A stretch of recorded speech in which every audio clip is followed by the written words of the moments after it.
Hello and welcome to the Burn KC ScorchCast. I am your host, Alex Blackburn, here to bring you all the good news about the Kansas City sports world. Bad news too, but we'll get to that. Really actually isn't that much bad news this week. It's actually more or less pretty good news. So that's good. But we've got some college football news to talk about. I guess it's relative as far as like good news goes. But it's more good news than bad. Anyway, got some college football to talk about. All three local programs had weekend games that we need to go over. We'll also go over some Chiefs news. The burning question, if you don't remember, the burning question was regarding the Taylor Swift-Travis Kelce relationship. Had some pretty interesting responses there. We'll be getting to that. Got some sporting news as well, and then a few other minor things. So it's kind of going to be a shorter show. Don't have the Royals to talk about anymore, at least for the time being. And the Current are out of the playoffs as well. So just kind of have to talk about sporting. Got to talk Chiefs, and you got to talk college football. So strap in, sit tight, enjoy the ride, and let's just get started. Okay, so first and foremost, we're talking about college football. Let's talk about Missouri's game against LSU first. Wow, there was an offensive explosion this game. Just two offensive juggernauts that just duked it out until the very end. As it was truly predicted, it was one heck of a game to watch. I mean, Mizzou fought tooth and nail to the very end. It was an unfortunate loss to a very, very good LSU team a very, very good LSU team when they want to be, at least. Quarterback Jalen Daniels, not Jalen, that's the KU's quarterback. Jaden Daniels threw for quite a bit of yardage and kind of carried the team on his back on the way to this win. And I mean, there's a reason he's being considered for the Heisman. He's just balled out this game. Mizzou didn't have an answer for him, and they ended up losing. Brady Cook threw kind of the back-breaking interception on that final drive that sealed it. Was ran back for a touchdown, and just overall kind of a heartbreaker for Mizzou, who thought that they kind of had that game in the bag because they were up 22-7 at one point. But they move on. They will be facing Kentucky next week. Kentucky's another ranked program and a plenty beatable program for the Missouri Tigers.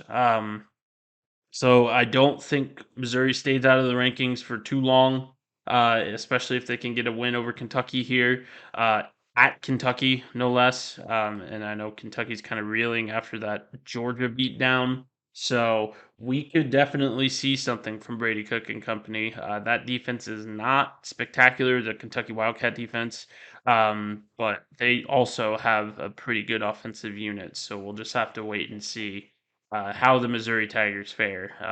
I think the defense is definitely going to want one back and is going to play with the chip on their shoulder. As far as the Kansas State game, what's up with Will Howard? I mean, I've heard a lot of talk about, oh, he's injured. Okay. And that's a perfectly valid excuse. Of course it is. Because he's not running like he used to.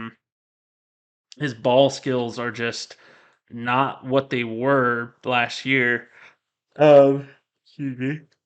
But overall, we're kind of dealing with what looks to be almost a hobbled Will Howard. I mean, he's thrown, I think it's around 9 interceptions already this year, 7 to 9, which is not spectacular. Or actually, no, I think it's ranked 6 to 7 or something like that. Let me look up and verify real quick. I know it's somewhere in that 7 to 10 range.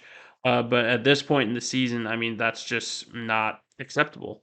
Um, if you are looking to compete and go to Arlington and repeat what you did last year, um, I know that K State lost some pretty key players. He has 7 interceptions, by the way. It's 7 interceptions to 9 touchdowns. So I mean, the ratio is still positive, but it's definitely not what I think Kansas State fans expected from Will Howard this year. I think a lot of people kind of overrated him to begin the season.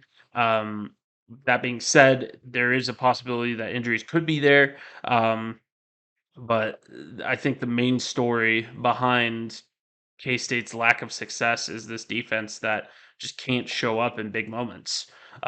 This secondary looks slow. It looks sluggish. The front seven's not getting a good push and is not getting back there to make the tackles for loss that they need to and to get the momentum stopped for that opposing team. And you saw a key example of it with Oklahoma State. They didn't really get a stop on Oklahoma State until late in the game. And that's what caused this insurmountable lead to happen. Overall, valiant effort, but I think Kansas State fans expected better. And they look like they're a team that's in danger of having the wheels fall off this season if they don't grab a couple of big time wins in the next couple of weeks, especially leading up to the Kansas State KU game. And when you got a schedule, because it's not the easiest schedule in the whole wide world. You got at Texas Tech, who is reeling themselves, but is still a solid team.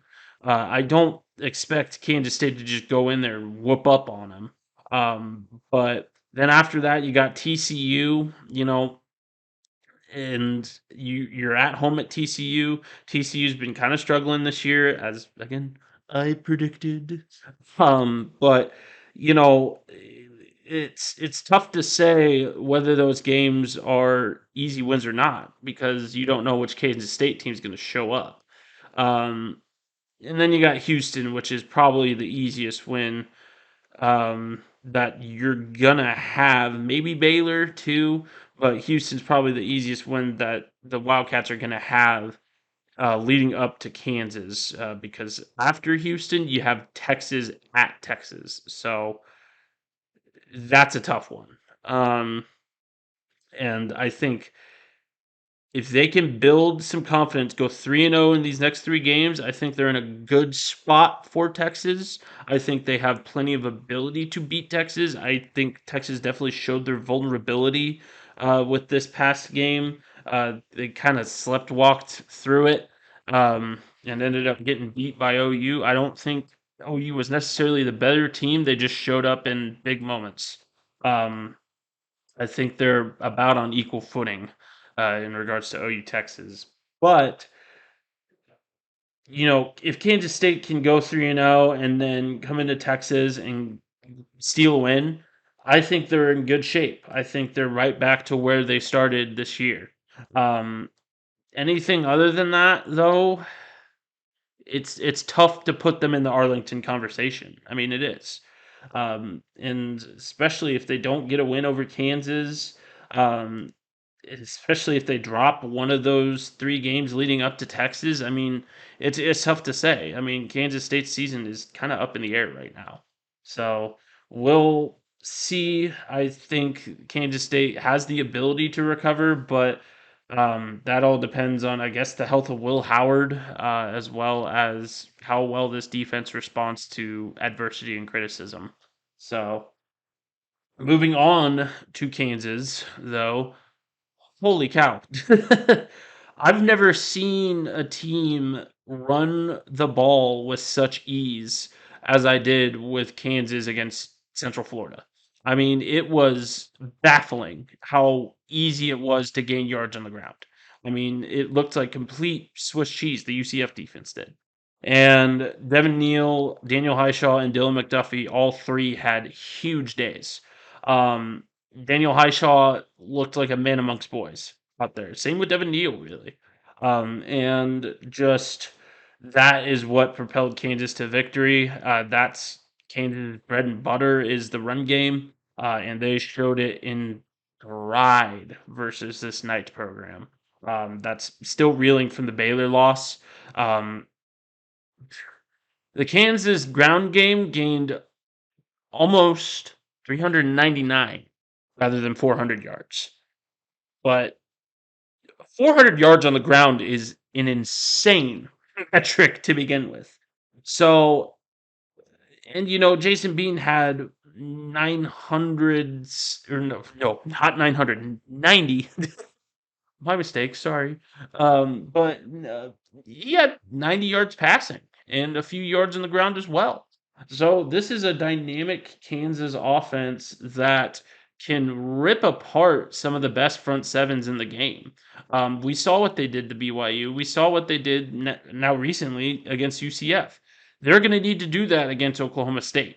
They're going to Stillwater.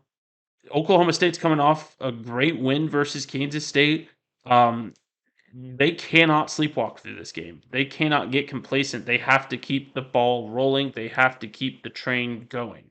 And Oklahoma State has a solid front seven. They also have a solid pass rush too. So be prepared for that. Be prepared for quick throws from Kansas, as well as some creation from the Andy Kotelnicki playbook.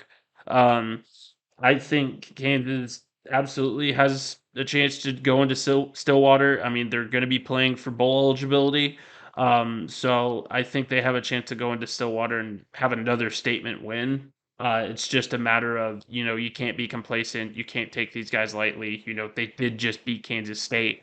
And you have to remember how good this front seven is. This is not UCF's front seven. This is, which, oh, by the way, UCF's front seven isn't bad either. I mean, they've handled business in games that they've won. And, it's kind of their secondary that's exploited them. But regardless, Kansas is ranked. They're ranked 23rd, and they're the only ranked local team. And it's through their run game that they got that for. Um, as far as the Jalen Daniels situation goes, Jalen Daniels was not on the sideline for the UCF game. It's been explained and verified by Lance Leipold that they just didn't want to risk his health being on the sideline. There's a lot of fast action that goes on, and they just didn't want to risk his health with him being on the sideline. So they had him up in the booth. He was with the hotel group practicing at the hotel, and it's a day-to-day situation for him, and that's really all we know. Which it's better than Kansas leading on the fans and saying, "Oh yeah, no, Jalen's fine, Jalen's fine." Like how they did with the first couple weeks, but at the same time, I think there does need to be some transparency as to what exactly is going on with Jalen Daniels. Um, we've heard all this talk about this back tightness, this back injury. What exactly is it? It would be a lot better for Kansas fans' peace of mind if they actually knew, and obviously, HIPAA rules and everything like that come into question as well. But what exactly is going on with his back? Uh, this is more than just back tightness, it seems. It seems like he's got something going on there. Um, which, if they're listing him as day to day, then they're clearly not too terribly worried about it. I would hope that he's back by the Oklahoma game, which is in 2 weeks, but that remains to be seen. As a Kansas fan myself, I have full faith in Jason Bean. I think he showed that he can be confident and poised in the pocket. I think this is a more complete team than people realize, and Jason Bean at the helm means very little in terms of how successful this team will be, as compared to Jalen Daniels. I mean, the stats don't lie. Jason Bean looks like a good quarterback. He's got better stats than John Reese Plumlee has, and overall, he's just. I think he gets a lot of flack because he made a mistake in the Liberty Bowl, and wasn't that good as a starter. But he's still a serviceable, more than serviceable backup. And he's showing it here today, and to, he's carried this team to bowl eligibility. He did it last year, and I fully guarantee that he can do it this year if Jalen Daniels is not available for as long as it takes, to get him healthy. So the main problem that I have with that situation is the lack of transparency on the Kansas program's part. What exactly is going on here, and how do we fix it? You know, um, but c'est la vie. Kansas. We'll see how they do over these next 2 weeks. Um, if they can go in and steal a win versus Oklahoma, that's pretty big ask. Um, but if Oklahoma comes to town and KU ends up beating them, that's huge for the Arlington conversation. I don't think a lot of people are correct in terms of, well, Kansas has the tiebreaker with Texas. Um, So the OU game doesn't matter all that much. That's not entirely true. I think the OU game, if you can go out there and get a win, which again is a big ask, but if you can go out there and get a win over OU, I think that immediately puts you in the conversation for Arlington. I think that immediately puts you as favorites for Arlington, because yeah, you can bank on Texas losing one more game, but Texas technically has to lose two more games in order for the Jayhawks to make it to Arlington, which is still possible, yes. But do we really want to bank on that as fans, or do we want to control our own destiny? And that's, I think, the question that Kansas fans need to ask themselves now that now that we're good at football. We have to worry about these things. So that's kind of my whole stick with Kansas right now. I kind of wanted to talk about them at length, not just because oh, you're a KU homer, you're a KU homer. It's because they have a legitimate chance at Harlington, and I think a lot of people, even in the Kansas fan base, don't realize that. So I kind of wanted to explain my thoughts regarding that, as well as the Jalen Daniels situation. I'll be sharing my College Football Dogs article regarding the Jalen Daniels situation here in the next coming days, as well as some recaps of the Mizzou game and the Kansas UCF game. So be on the lookout for those. Alrighty, onward to the Chiefs. Close call versus the Vikings yesterday. Um, I think we kind of got bailed out. And I'm not saying, oh, it's rigged. It's rigged because 10 penalties versus 4 is not rigged. I think the referees were just trying to call it consistently, doing a poor job at it, but they were trying to call it consistent. And overall, I think this whole discourse regarding Kansas City being favored by referees is completely false. They're third in penalties since Patrick Mahomes got there in 2017. They're third in penalties allowed, which is saying something. This is a heavily penalized team, and a lot of people are acting like they can get away with anything and everything and get all the calls and do all that. Did you watch Raiders Chiefs last year? Did you watch Chiefs Jaguars this year? There's games where the Chiefs have been absolutely ran over by the referees. people still want to uphold this narrative that the Chiefs are the darlings of the scripted NFL. It's ridiculous. And I think it's just the coping mechanisms of people that are on the East and West Coasts acting like, oh, flyover countries getting all the championships. The NFL's playing the middle America now and not the coasts. Get over it. Get over it. The Chiefs are a good football team. The people that live here know a ton about football. I have my own sports podcast. I'm a sports writer. And there are people that don't do that at all that know more than me. That I will admit know more than me. And I just think that whole narrative is completely ridiculous. And yeah, I'm a Chiefs fan because I'm from here. But that being said, I'm also a former referee. And I understand that, like, if you're put in these situations, it's really, really hard to make those calls. I mean, I was an intramural referee, and it was tough. I mean, it's a huge confidence shaker. You're under a lot of pressure because everybody wants to treat every single sporting event like it's the World Friggin' Cup, but it, in the end, your call is the one that matters and the one that is law. It's what you see.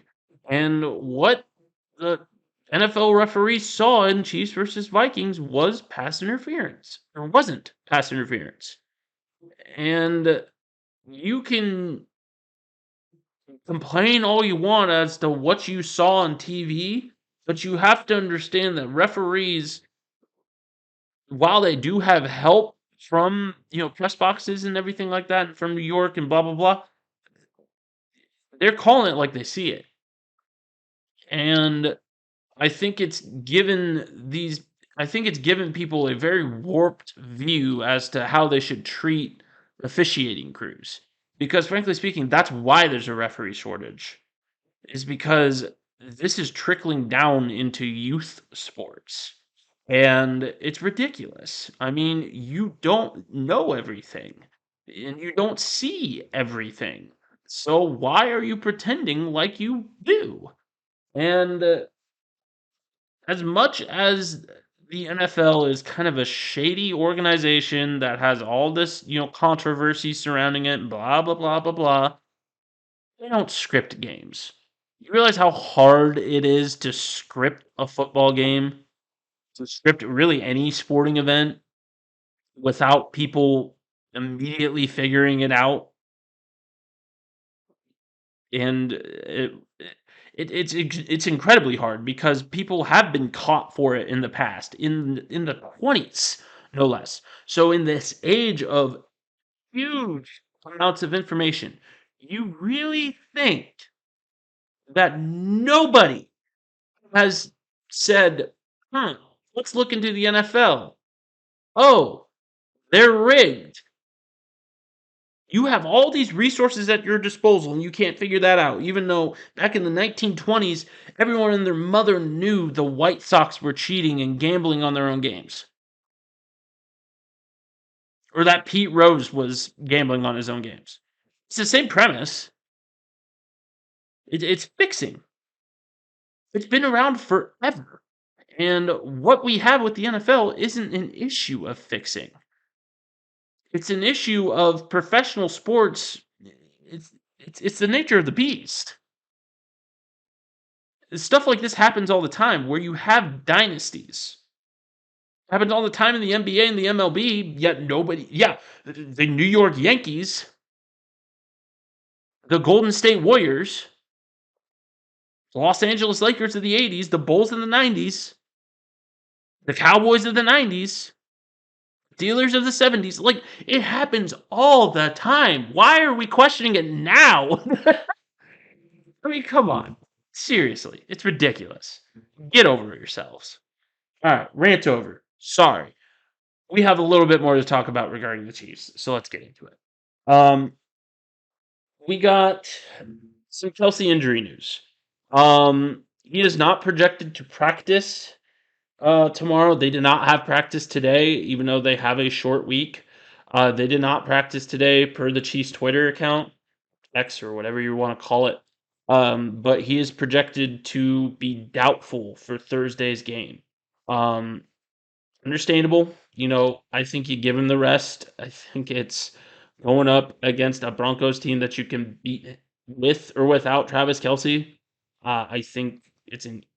I don't think you overlook them, but I think it's an easy enough win that you can get without one of your star players. Um, I think that defense is going to run all over that offensive line. I think our corners can keep up with Jerry Judy because that's really the only wide receiver that they have. What about Cortland Sutton? If Trent McDuffie or Legarius Sneed get beat by Cortland Sutton the week after they hold Justin Jefferson to under 100 yards, I don't know what to think of these Chiefs quarters, of really that Chiefs defensive back room in general. Um, but I think really the I don't think this is much of a worry. I mean, obviously Travis came out and played again during the Vikings matchup. It did look kind of scary because it was non-contact and it was below the waist. So potentially there could have been something there, but I don't think there was, considering they let him back into the game. And he even scored a touchdown when they let him back in. So I don't think there's much to worry about in that regard. So Thursday night versus the Broncos, yeah, they may not have him. It's not a big deal. He'll probably be back the following week. So everything's fine. That being said, get rid of artificial turf. Get rid of artificial turf. I'm not going to go on another rant here. I'll just leave it at that because I'm not about to, again, go on another rant here. Get rid of artificial turf. But the group that I know could probably turn that tide for the NFL in getting rid of artificial turf, mind you. The Swifties are going after artificial turf. If you haven't seen, Taylor Swift fans are kind of perturbed that Travis Kelsey got hurt. Um, I'm not gonna go into detail as to which specific Taylor Swift fan accounts have gone in on the NFL for this, but there's quite a few. I've seen it all over Twitter. Uh, they they like this guy. Question is, burning question is, do you all? Let's check on that real quick.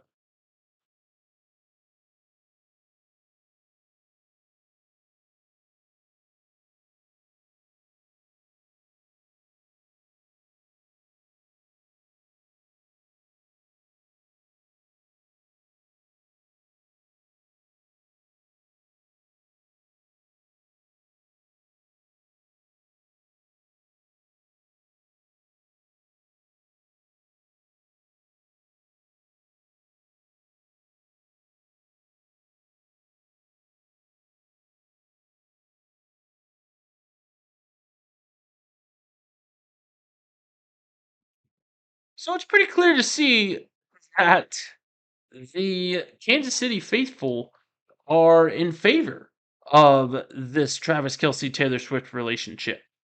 I went over it in my article, so I'm just gonna kind of summarize here. You know, I think so long as it's not a distraction, it's awesome. Let Travis be let Travis be happy, let Taylor be happy. Whatever floats their boat. As long as it's not a distraction for either of their careers and they're both, still getting the job done, let them have fun. Let them have fun. Let them be in love. Don't be grumpy. Don't be bitter.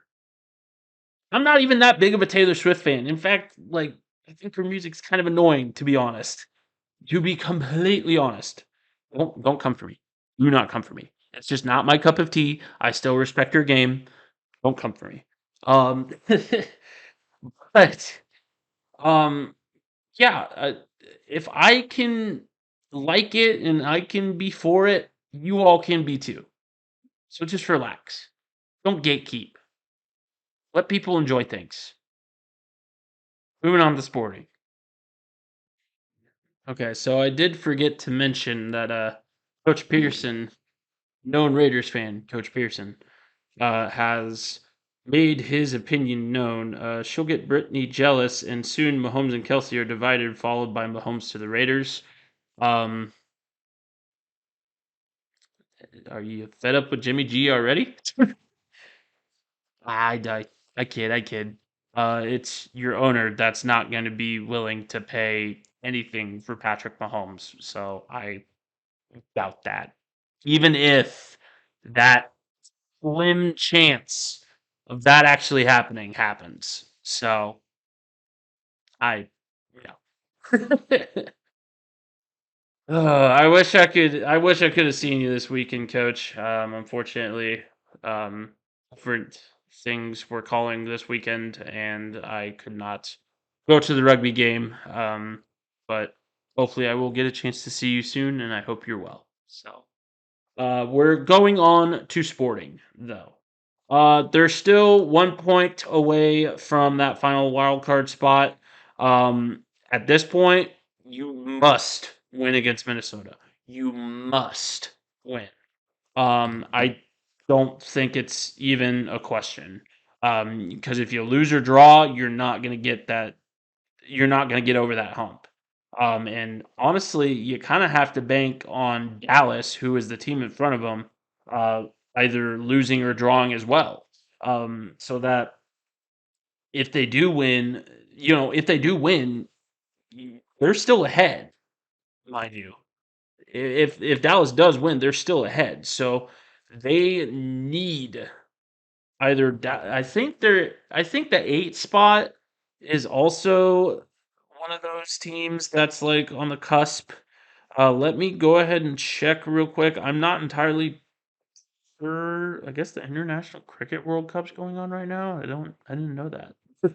um, I digress. I apologize. But let's see here. San Jose is 2 points ahead. Okay. And then Portland is also 2 points ahead. So that's 7, 8, and 9 and 10, all within 2 points of each other. So, man, Sporting's going to have to catch a stroke of luck, honestly, if they're going to make the playoffs. Now, when and if they get to the playoffs, what sporting team are we going to see? I think is the main question that we have to ask ourselves. Are we going to see the sporting team that beat the best in the conference, like St. Louis? Are we going to see the sporting team that looks cohesive, that looks like a great unit, that scores goals, that plays defense, that capitalizes on opportunities, or are we going to see the sporting team that is complacent, that doesn't look like they have a whole lot of energy? Are we going to see the sporting team that knows that they just scraped into the playoffs and are just going to kind of see you later? We made it. We accomplished our goal by, you know. Are we going to see that team, or are we going to see the team that has a will to go far in these playoffs? And that's if they make the playoffs, mind you. Um, that may be the next burning question. I might make that the next burning question because I haven't had a sporting burning question as of yet, and I really haven't talked about sporting all that much as of late. And they've been kind of on the cusp on turning the season around, really. And a lot of people are saying, "Oh, if they make the playoffs, that just saves Vermees's job." He's the Mike Tomlin of the MLS, which is ridiculous, I might add. Mike Tomlin's not a great person.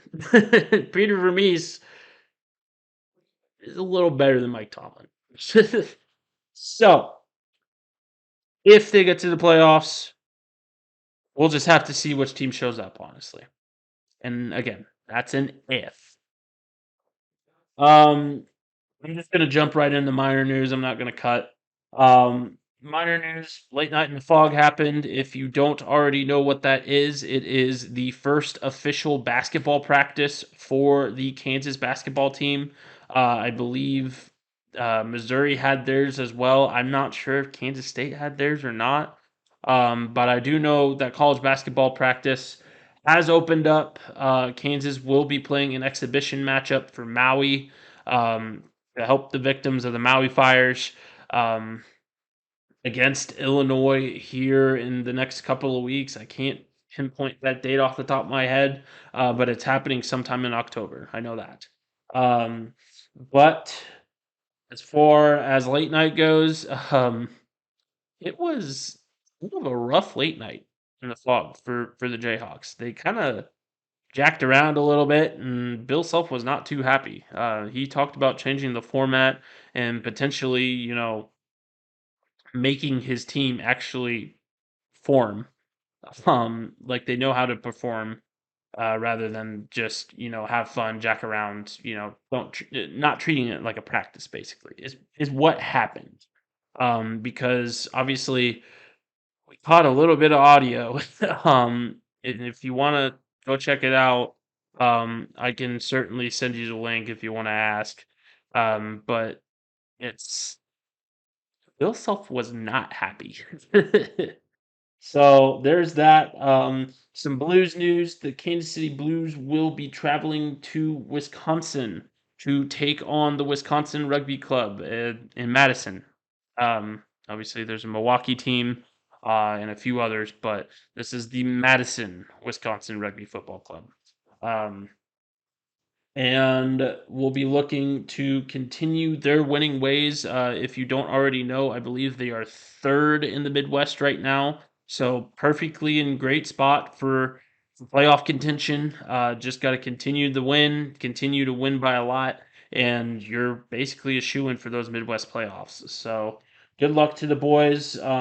I know that I haven't been there much as of recent, dealing with my hamstring and dealing with a bunch of schoolwork and stuff. I do try my best to get out there, so thanks for bearing with me. And I do miss y'all a lot, um, but I do what I can. So that's our show for today. Thank you so much for joining me.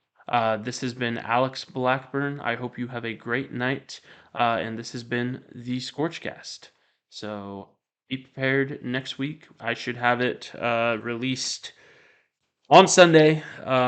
So be on the lookout for that. This has been Alex Blackburn signing off.